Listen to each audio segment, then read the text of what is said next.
welcome to session today. I know it's going to be a beautiful time of learning. So today we are going to look at a relatively easier aspect of what we are doing. We've done the heavy lifting work of trying to clarify vision, because your vision has to be clear, concise, and compelling. That's the rule. Today is day 3, and the topic for today is create clear roles and responsibilities for everyone. So the structure we created, where we created roles, we had different roles created. It's time for us to now say, what exactly? Let's clarify this role. You cannot expect productivity from a confused person. Once a person is confused, there's nothing you can do. And most of us know that our team members are very confused, very, very confused. And while they are confused, and you'll be wondering, but I gave them job description and all of that. Clarity is one of the chief responsibility of a leader. In fact, in my company, I always say I'm the chief clarity officer. If something is not clear, it is my work to bring clarity. Remember yesterday we said you don't build on common sense. Don't you have sense? No, we build on standard sense. So it is my work that if someone is not clear about our vision, I provide clarity. If someone is not clear about our mission, I provide clarity. You're not clear about your roles through our HRO system, we provide clarity. You're not clear about something, we provide clarity or priorities that we're pursuing. You know, I once worked in this company, and in that company there's this funny culture that we had.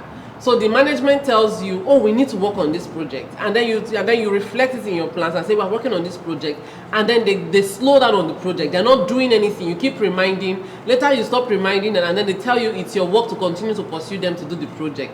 So I'm like, okay, I'm supposed to be pursuing you, but you told me it's a priority. Why am I the one now pursuing you to do what is shared or mutual priority? It's not the work of your team members to chase you up and pursue you on what is your primary responsibility. And I like to say this at this point as well. Your team members are feeding on your energy. As a leader, you must show up with energy. That's one thing. See, even if I'm going through something now, it's not your business. I can't come on live call and say, I can't see through, I'm going through a lot, I'm not sure. No, it's not your business. It is my responsibility to show up on call with a lot of energy to inspire you. And my team members are feeding on my energy. I'm going to share a very interesting story that happened in February last year. We were on transit to Port Harcourt to go and host employers and managers workshop. So it was also my children's meet and break, and my family stays in Port Harcourt. My mom, they stay in Port Harcourt. So I just felt, yeah, we can go in for the workshop, drop them at their grandmom's, focus on our business. After it, we'll spend a day together with them, and then we come back to Imo State. My dear brethren and sistren, we were on transit, and all of a sudden, our car started somersaulting.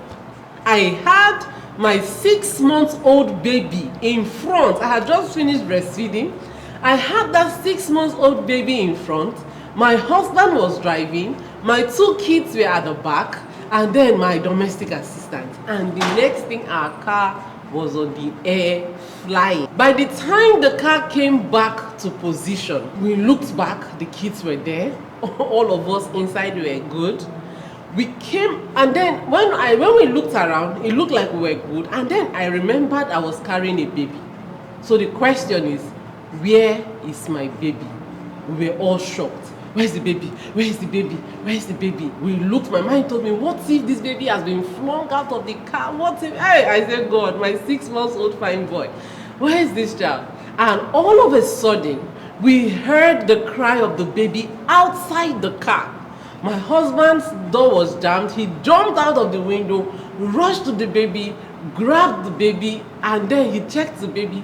This baby, the car was wound up because it was raining. This baby was found with shattered glasses around him, yet without a scratch. When I mean a scratch, there was no evidence that this boy was in that accident with us. All of us had at least one small bruise here, one small.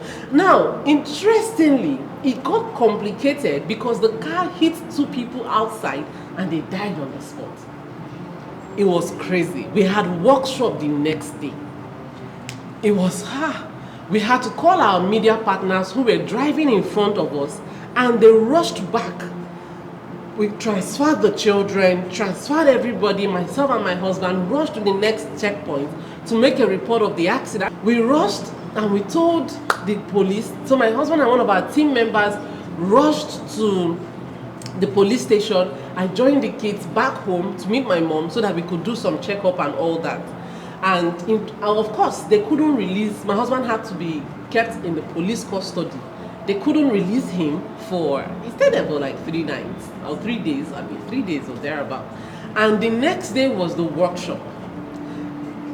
How was I going to cope doing a workshop? People were sending in messages, cancel the workshop, cancel it. Oh, we're going to understand. People had traveled into Port Harcourt for the workshop. I knew that, of course, the goal was that this workshop would not hold. This was going to be a major hindrance. My husband was in police custody because we had to speak with those whose family was involved. And my husband called me from the police station and you say, you know this thing is going to work. I said it's going to work. He said, you're going to go right there and teach tomorrow. I know we're supposed to co-train, but you're going to go right there and teach tomorrow like nothing happened. Because what you're teaching, the message we're bringing, has a lot of relevance. I woke up the next morning. I thought deeply. I cried because my life had flashed in front of me. My family was delivered from what would have been the end of a family, right? And after I got myself together, I told my team, let's move. We're going for a workshop. We packed our bags. Nobody knew what happened. The people who were participating didn't know what happened. We packed our bags, went in for the workshop. I got there. Just before I started, my mind was racing. I had to go in. I spoke. I said, listen, you are here on assignment. You know that you're not pursuing what you're pursuing because it's ambition. It's like what I'm doing right now is I'm compelled to do it. Right? And I stood there. I knew that my team members were going to feed on my energy. So in the midst of that crisis, I said, let's go and do this thing. We went there. That workshop happened like nothing. Nobody knew anything that happened. My energy was on point. I was still cracking my jokes. I was still teaching like nothing happened. It was after the workshop that reality came back. I said, hey, Jesus Christ, am I okay? Right? And all of that, and God just helped us. In 1 week, the whole case was closed. We sorted everything. It was a very tough time. But what I'm trying to say is that in building, you're going to meet resistance. Few days to our conference in October, I had an episode that got me. In fact, it was on the week of our conference. I got an episode that got me hospitalized for 4 days in that week. I lost a close family member. It threw me off balance, led to some complications and all of that. On the day of the conference, I said the worst case scenario, people were saying, can we cancel? I said, we will not cancel. The worst case is that I will not attend the conference. But this is not about me. The worst case is that maybe I will attend and I will not speak. That's but will it happen? Yes, it's going to happen because the vision is beyond one person. Why am I saying this? You're going to face resistance.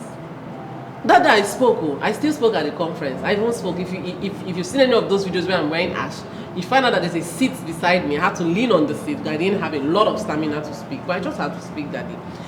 Why am I saying this? Is because it is your responsibility as a leader to always show up with energy. Your team members are depending on the energy you bring to the table.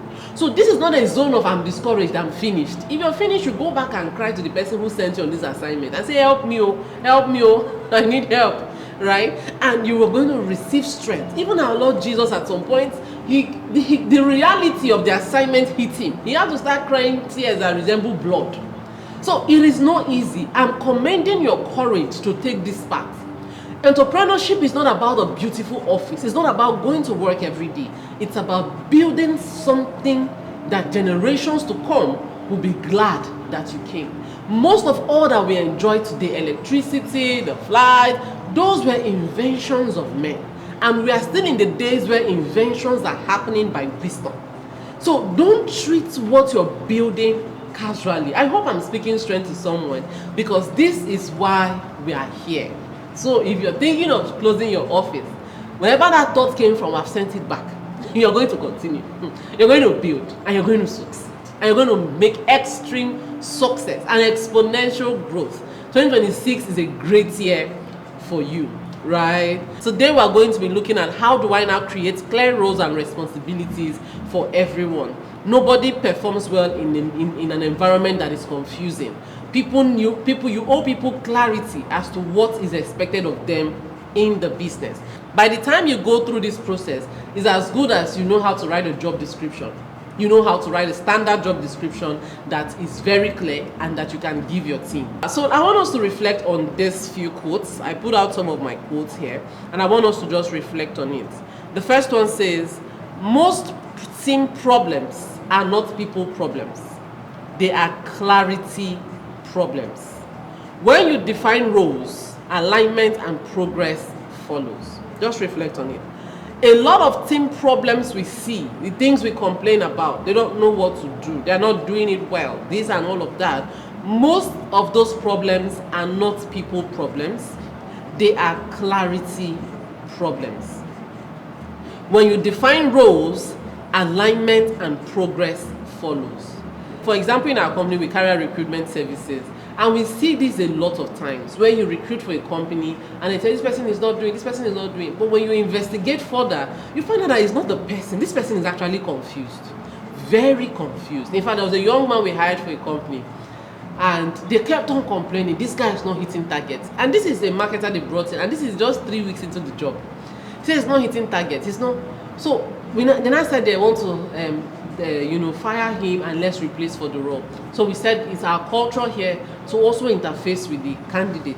And he came to the office and we engaged him. And he said that he has been, that from when he came in, to the first and the second week, he was not given any work tool, anything. He came in, he has been at the reception, a sales manager. He's been at the reception. It's almost like he resumed and they were shocked that he resumed. There was no preparation, no onboarding process, nothing was given to him. So he's there trying to figure out a lot by himself. And the time he spent to figure out, he even lost confidence in himself. So I said, it may look like, yes, so it's a people problem. The guy, we expect him to just be able to. See, onboarding process helps you bring a good landing for people that are able to ease into the role. Because when a person is getting a new job, a job is a life decision. As much as you're skeptical if they are going to perform well, they are also skeptical if they are going to succeed in your business. Will I do well? So, but both of you are skeptical, but one person has an upper hand in setting the atmosphere for reception. Because nobody performs well working on eggshell. Nobody performs well working on eggshell. I do a lot of work in clarity. I do a lot of work. I have my admin is new. And she knows that a lot of nights I call and I keep talking. I keep clarifying. I keep talking. I keep asking, okay, are you overwhelmed? What's the problem? Is it this? Is it that? I'm trying to find out why. Because it's important to me that she settles into the work. Because I know that when she settles in, it's easier for us to move. But then, during probation, there are actually things you should be looking out for. That if they are not there, it means that this person does not fit us. You see, there are things you should not manage. And if a person goes through probation, it's seen that they have passed. But some of us do probation in a very passive way. In a very, very passive way. Probation, in fact, we give letter on employment and say you have 3 months or 6 months probation, after which you're going to get confirmation letter. Some of us here know that we never give confirmation letter. We just entered as though you have entered. It's one chance. There's no confirmation letter. You are here, you are here. You're not keeping track. You're not even saying during this probationary period, see what we are checking out for. See what we are trying. These are the milestones every week, every month to be sure that you're a good fit for us. Because your probationary period is a testing phase to see if that new hire fits into what you're building. But if you treat your probationary period as a casual or a passive phase, you will not be complaining after 8 months. This person is not good. Since I hired him, he's not doing well. Why are you finding out now? Why are we getting to know on the 8th month something that you should have pinpointed in the first 3 months or the first 6 months? Because no matter how good your recruitment system is, bad eggs still find their way in. And that is why probation becomes a period where you test the quality of your hiring decision. The second one says, unclear roles create friction. Clear responsibilities create momentum. No one excels in confusion. So this whole process is one thing to have your organogram and structure and defined roles. It's another thing entirely to have clarity of responsibility and knowing how those things will be measured. Also, structure fails when roles are assumed instead of defined. That structure you have built, that organogram you have designed will fail when the roles are assumed instead of defined. So don't allow people to assume what the role is. You have to define what the role is. So seek to clarify roles for structure effectiveness. And the last one here says, most businesses don't fail because people are lazy. They fail because people are confused. I had a friend who got a job, and every day he was back and forth with the business owner. You can't understand what this person is trying to say. She kept on, and in fact, it was at some point she resigned. It was a high-paying job at the time, very high-paying job. In fact, the day she got that job, it was a major testimony. The day she resigned from that job, the joy of resignation was more than the joy she had when she got the job, because the job almost made her to start losing confidence. Confusion everywhere. You are expected to figure out your own paths, figure out your own ways, do what. And so I don't want us to have businesses where every day we are shouting, we are yelling, we are shouting, we are yelling, but where we can begin to bring a sense of structure to what we are building and bring so much clarity to the vision we are building. So here I am asking the question, what is a role? What is a role? What is a role? Because yesterday we were defining roles, we were creating roles. And like I said, the exercise yesterday should not restrict you. You're free to choose a nomenclature, a name within your industry, or that suits what you're building. You know, we talked about, instead of saying, the gatesman, we can say a security operative. Our security operative, the person brings dignity to the role as much as you also see that role through the eyes of dignity. When we get into culture, I'm going to talk so much. You know the reason for vision. Vision is not for your core management team. Vision is for everybody in the organization. The security man should be able to know how his work fits into what you're building. So there's this story, I think is was it Rocco? Oh God, what's this guy? When America was trying to get into space, and the janitor there was asked, "Why are you cleaning?" And she says, "I'm helping America to get into space." She didn't see her cleaning role as mere cleaning. She saw it as her contribution to the vision of helping America get into space. So in defining your role, you need to be very, in defining the role title, you need to be very clear. And then now we say here, what is a role? A role is a defined ownership of responsibility. A defined ownership of responsibility that contributes to the overall purpose of the business. A role is a defined ownership of, so you're defining ownership of responsibilities. This role we have called this title. What will the person be doing? And how does this thing contribute to what we are building? Remember that structure draws life from vision. So whatever you're putting in your structure, whatever roles you are creating, you have to be very clear that it contributes to the overall or the future outcome that your business is designed to, to create. I say when you're designing vision, the vision is the possibility that you see. It's not a work that you do. So when your vision is stating we are providing this, it's an action word. It's not a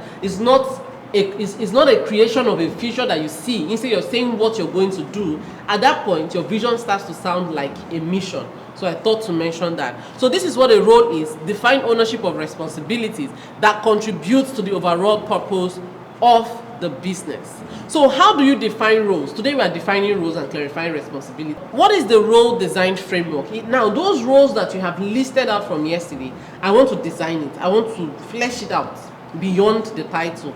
So what are the steps we are going to take? Step 1, name the role. When you're designing a role, you have to name the role. What do we call this responsibility? We want someone that will be able to help us, get leads, generate leads, manage the leads, follow up on the conversion, do this. What do we call this responsibility that we are creating. So a pro tip that I gave here is that the name should describe what the role exists to do. The name cannot be divorced from the responsibility. They must be, you must be able to hear a role title and have an idea the work that exists in that role. So the name should describe what the role exists to do. And number 2, avoid vague or inflated titles. So you can have an operations manager, instead of calling somebody chief operations guru, why are you calling somebody chief operations? Why are you inflating the role? So don't have vague or inflated job titles. So think carefully, this responsibility, what do I call the role? What do I name the role? And I said here, if you can't name it properly, you can't manage it effectively, because the name is already confusing.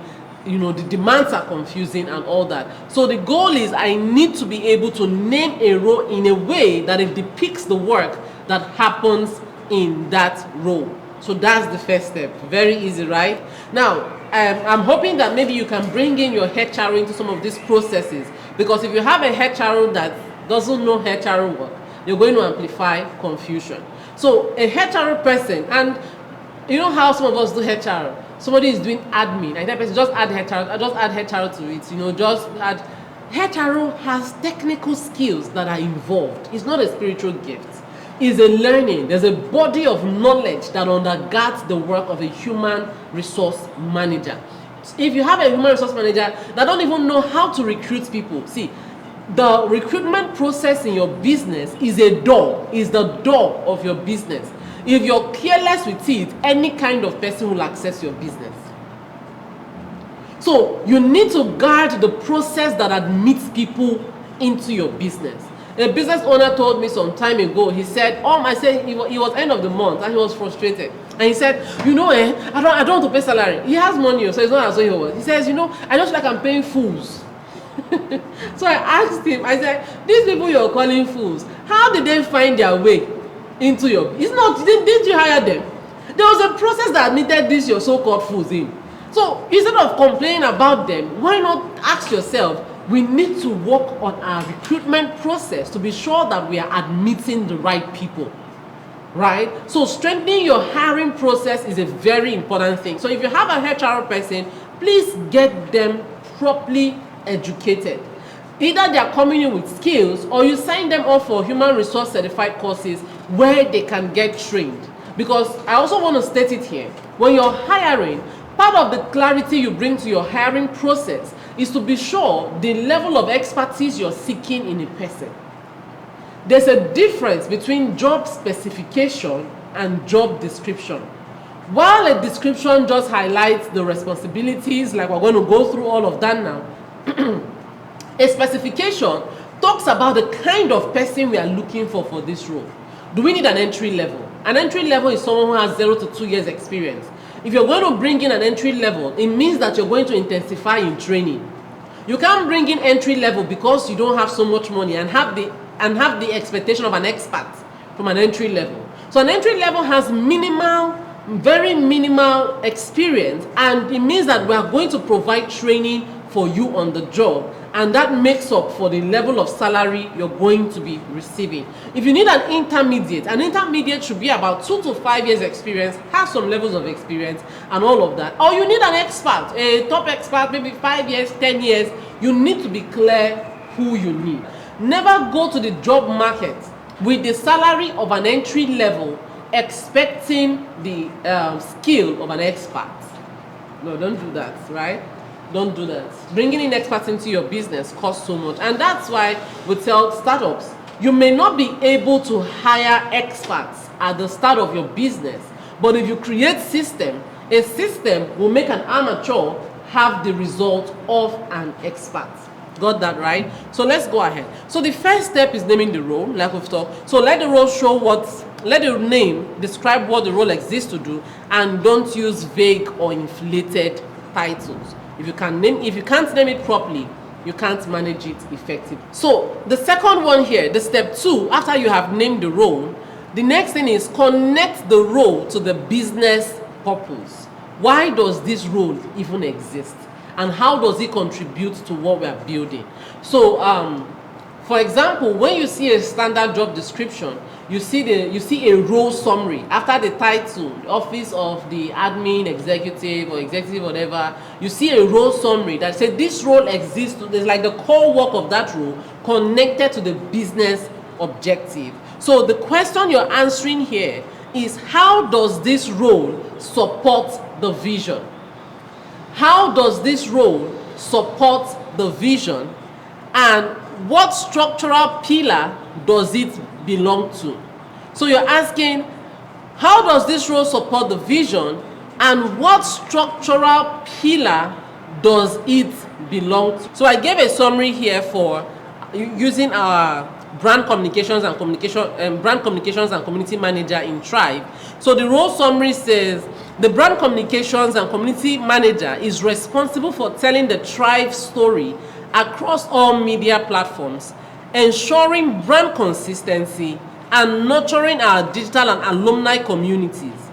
This role combines creative storytelling, marketing strategy, and audience engagement, ensuring that every piece of content not only communicates but converts.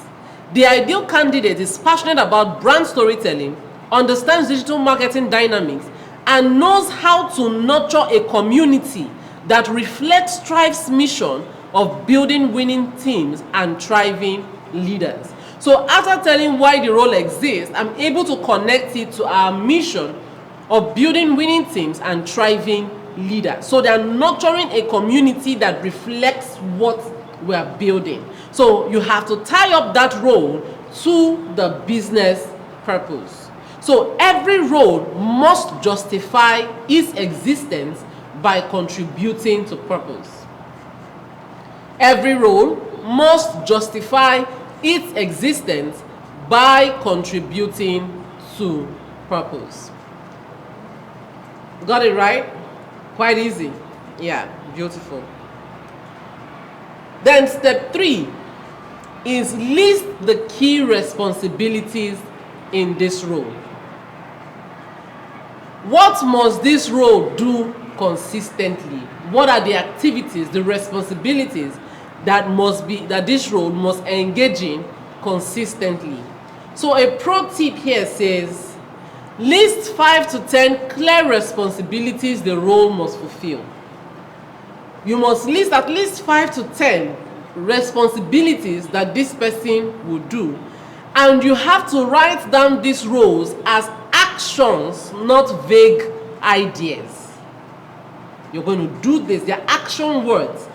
So not as idea of what they're supposed to do, but the real work they're doing. So for example, I had to extract the brand communications JD, some of it, and it says here, develop and execute a 365-day content calendar with at least 3 daily posts that balances educational, testimonial, and promotional content. Video editing skill is an advantage. Tailor content to suit each platform's algorithm and engagement style. Design and oversee the production of brand materials, flyers, banners, pitch decks, brochures in alignment with Thrive's brand identity.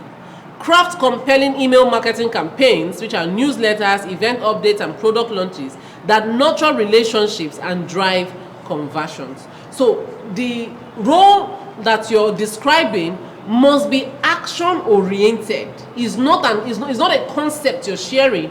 You're telling them the responsibilities that role should be able to fulfill. So it is those responsibilities that actually turn expectations into reality, because every role has an outcome, a core function, but by breaking down these responsibilities, you're able to turn those expectations we have given in the role summary into reality. Then step 4, define success outcomes. What does good look like in this work? What does good look like in this job? What outcomes tell that this role is working? What must be true if this role is being done well? What outcomes? So we have more, for example, we have more people get to know our brand, conversion increases. If success is not defined, performance becomes emotional. So you're not doing well, oh, you're not doing well, oh, I don't like what you're doing, oh. It's not. Did you define success? Did you define what success look like on that job? Did you tell them that if this role is working, these are the conditions that will be true? Is our brand. Now there's a difference between success outcome and KPI, which I think KPI is the next one. Yes, so there's a difference between success outcome. Success outcome is just descriptive, while KPI is quantitative. More people get to know our brand is just descriptive. You can't measure it because it's maybe more people. You don't know if more people means 1. We don't know if more people means 10. We don't know if you say let our social media account grow. Growth is not measurable. But when it comes to the 5th step, which is KPI, we say set your KPIs. Someone is going to ask, what is KPI? KPI means key performance indicators. This is more quantitative. So KPIs should be clear, should be few, and should be relevant to the job. It is how we measure success on that role. So for example, we are saying we want minimum 50% month-on-month growth in social media engagement and reach. We're not just saying success outcome can say let us grow, but KPI is saying a minimum of 15%. So if we are doing a performance appraisal, we are checking your performance as against where were we last month, and did we record a 15% growth on our social media engagement and reach. The second one says consistent posting, minimum of 90% calendar adherence, right? The third one says at least 1 email marketing campaign weekly with a 25% open rate. 80% plus alumni and community retention and engagement level. So with a KPI like this, I am sitting with someone in a job and I know what I'm measuring your performance against because it tells me that that role is functional. You don't measure people's role with what is in your head or what you expect them to do or what you're thinking common sense can help them to do. You measure it because there are key performance indicators. Things that tell us that that person has been effective or productive on that job. So KPIs are quantitative and are clearly trackable. We can track it. So if I say I want to lay off a person, the person will know that I want to lay them off because by every KPI and every standard, you know and I know that you're not meeting up with expectations. So I had to include examples here just to help guide us in understanding how these things are crafted. So it's important that when you're crafting KPIs, you don't just craft loud and laudable goals or indicators without providing sufficient tools to make it work. So you're telling someone we want to have 100% social media engagement growth and you don't have any plan for marketing budget. You don't want to market, you just want it to happen miraculously. You want people to perform miracles in your business. You have to be sure that you're bringing the tools required to make this a success, providing support on the journey of doing this. At this point, I want to clarify a misconception I see that business owners have about ownership mindset. We talk about ownership, own. I want people to have ownership mindset. And I had this particular employer who was referring to ownership mindset in his way is about the employee using their resources to achieve corporate goals. So he laid off this person. Why? He said that this person is the social media manager, and while they are still trying to look out for how to buy social media tools, why is the person not using their phone? They should use their phone and open their account. They should use their phone and their laptop and start doing it. They should use your own. But guess what? The person finally used her own to do it, and she left the company with their account. She didn't give them login details. So you see that ownership can, well, how you define ownership in that way, it can turn out to bite you. I have another business owner who had an accountant and told the accountant, use your system to do the work. You're showing ownership. Give the client your phone number. You're showing. That accountant left with all the company's financial details and was asking for some monetary payment to release it to them because it was in his system. I've seen companies, I've searched out for companies on Facebook, and then I get the contact, reach out to the person, the number on the flyer, and the person is telling me I no longer work there. What is your employee's phone number doing on flyer? What? The person will now even be marketing another company to me and all of that. So you see that you are the one in the guise of ownership. Use your property to do company work. You are the one at the end of the day. Someone says it happened to them 10 years ago. You are the one that it backfires on you. So ownership is not about people using personal resources to run companies' work. It's about you providing adequate resources so that they can take ownership for the outcome of their work.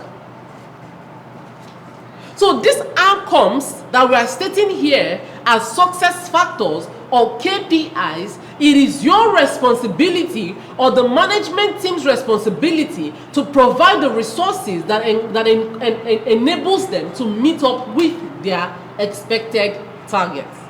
So whatever roles you design, you must be clear, because these are the yardsticks you're going to use at the end of the day to say, did you do well?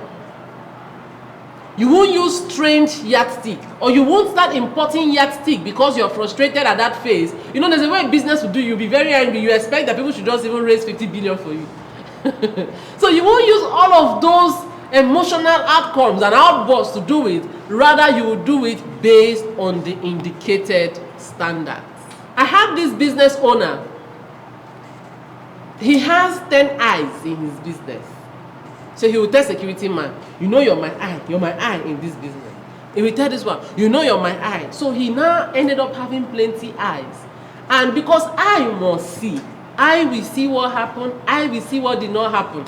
Because I have to make reports of things that happened or did not happen. And before you know, everybody is calling CEO. Sir, if you see what the person did there, if something happens, security man will call him, someone will call him. He was feeling like he knows what's happening in his business. At the end of the day, you know, he ended up creating a very toxic workplace where everybody was reporting everybody and saying things that did not even happen in the business. Respect your structure. The way you show that you are a real leader is the respect you give to your structure. If your structure says that the secretary reports to the operations manager, respect it. Don't say, come and be telling me, leave that one first, come and be telling me. So you're training your team to disrespect the structure you have established. The first person that upholds structure is the leader. You can't create system and break the system. You know, you see, two things. I had to train my friends to respect my company system. It's not me. If you come, you have to come face to face with the company system. So when you come and I finish with you and I say, okay, my team will reach out to you and take you through the process on how we do that. If I want to give any special discount, I give it, and the team members know that this discount, so it's not friendship, it's business. It's business. If anything I want to give that accrues to you, it passes through the system. They are aware that this is it, this is that, see how we're going to do this, or whatever it is. So someone is going to be asking in their hearts, if you do it like that, are you sure things will not bypass you and all of those things? What if, how can one person have power? No, there has to be an accountability framework. There has to be a way of getting general team feedback. If it matters to you to get feedback from everybody, you can have a feedback box where people can put in their feedback that only you have access to. But don't allow people to be calling you as the business owner to complain about everybody and anybody. They should drop it in the feedback box. It's my special box. I go there and I look at it. It can be anonymous. You can even have an anonymous link that people can send feedback to you without you knowing who sent it, in case they are afraid, so that you will not know it's me that told you. You can have an anonymous link. People send their feedback. Every month, say this is an anonymous link, or send your feedback, let me read. And you just hear from people so that if anything is happening that is hidden, you're able to know. Because through those feedback, you're able to tighten your system. When things happen in your business, it shows you where there are leaks that you need to tighten. So it's not just to shout. After you shout, you go back and say, where is the leak? And what can we do better? So reporting lines are pathways for accountability. So even in your job, you're going to write there, this person reports to who? You report to the CEO, or you receive reports from this person.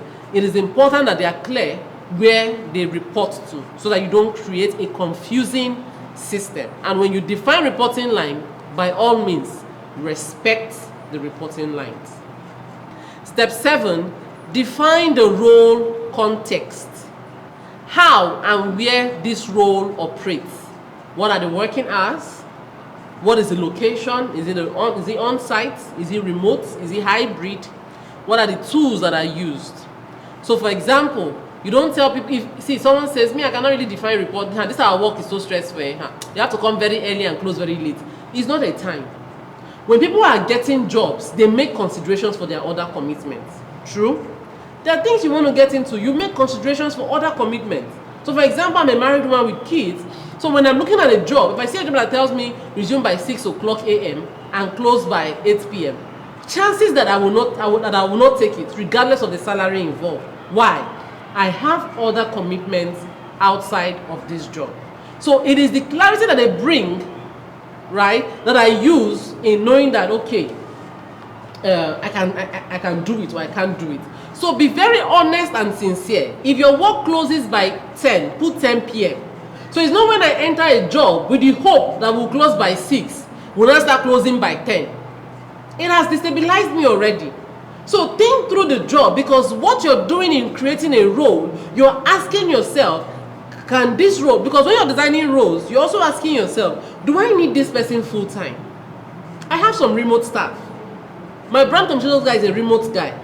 My is a hybrid guy. My designer is a remote person. My admin is a full time. Why? In designing the roles, you're asking yourself, does this role really require 8 hours every day? Must it be done on site, or remotely, if certain factors are considered? Do I need this person to come in once a week? Because let's say it's a content guy, and he comes in once a week for content capturing and all of those things, and then he works. So how am I able to measure effectiveness? So you're designing this role to be sure, because this 9 to 5 that we call, everybody's doing 9 to 5. You know that not every work happens within 9 to 5. So you have to be clear and define it, because this idea was passed on to us. Who defined 9 to 5? Somebody defined that job standard. You can actually work 12 to 5, 2 to 5. What is important is the job demands and not what everybody is doing. Because these days you have people who go to work and spend time on social media, and even when you check, they'll tell you that I've finished everything I'm supposed to do, and you know that there's no other work for them to do. And you're not wondering, what would they not start? So because of that, they not start watching movie. They'll start scrolling on social media, making daytime midnight calls, talking long conversations, gisting, and making. In fact, I went to a particular office once. It was around 9. Everybody on the front desk, they were eating jollof rice. So, and I was even hungry. If you're by me, I will not eat, but why are you all of you eating? Just very casual and complacent and eating jollof rice by 9 a.m. So it's important that as you're defining this work, you are indicating the hours of work, the location, and what tools you're making available for the work. So I said here that context prevents misunderstanding. And it's not right that if a work ends by 5, you force people to stay till 10 because you call it commitment. No. If a person will stay till 10, it's not because you force them to, it's because they have so bought into the vision. For the past few days, I've been working in the office extensively with my admin. Sometimes we close around 7. Sometimes, in fact, 2 days ago, she left around past 8. She left because there's a lot we are trying to do at the same time and trying to churn out and all that. And it's not because I have to keep telling her, please leave the office for security reasons. Please leave. They're like, nah. In fact, that I told her, she made a mistake. I told her, leave it, I'll handle the mistake. She's like, no, it's my work to correct it. So what you're looking at is not forced. That is why I say, sell the vision. When you sell the vision enough to get ownership of vision, one of the benefits you enjoy is that you're going to get commitment beyond even what the work says. But commitment is not forced. You don't force it. It's from the heart. And if you have not sold a vision and people are not committed, you don't have the right to be angry that they are not committed. So I would want to say my quotes. You're going to hear this every day for the next 5 days because I need it to sink in. Your business is a divine solution designed to solve the existing or future problems of humanity. Please, don't let it die. Don't let that business die. And what we have done in the last few pages is that you didn't just describe jobs today. You removed confusion from your organization. That's what we've been doing, clarifying rules. Those things causing issues, is it my work to do this? I thought if everybody owns the work, nobody owns it. If anyone is not accountable for it, you can't really hold anybody. No one is accountable for it.